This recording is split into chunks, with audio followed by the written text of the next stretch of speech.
Pour réaliser une symétrie orthogonale, l'étape 1 consiste à d'abord bien placer son équerre.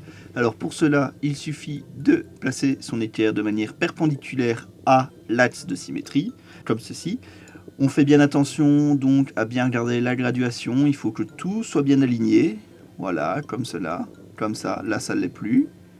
Voilà, on place. Puis on aligne avec le point A pour qu'on puisse tracer une droite. Voilà, comme ceci. La droite est donc perpendiculaire. Étape 2, avec son compas, on vient placer sa pointe sèche sur l'intersection entre la droite que l'on vient de tracer et l'axe de symétrie.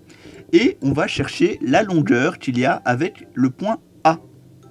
Une fois qu'on a cette longueur, donc on fait attention d'être bien précis, une fois qu'on a cette longueur, on va la reporter de l'autre côté de l'axe. Voilà, comme ceci.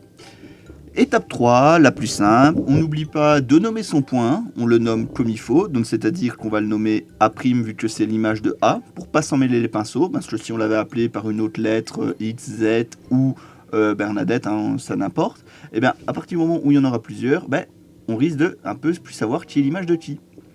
Et donc voilà, maintenant vous savez faire une symétrie orthogonale, il suffit de répéter ces 3 étapes sur chacun des points et on fait très attention donc à être précis, on prend son temps, il faut bien être précis.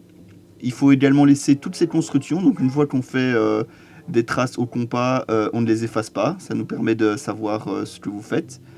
Donc hop, on reporte le point C, on prend la longueur du point avec le point C, hop, on reporte de l'autre côté et on laisse son petit arc de cercle pour qu'on sache que vous avez été précis, que vous n'avez pas tapé à l'aveugle. Ensuite, on nomme tous ces points, voilà, et il n'y a plus qu'à relier pour qu'on puisse avoir notre triangle.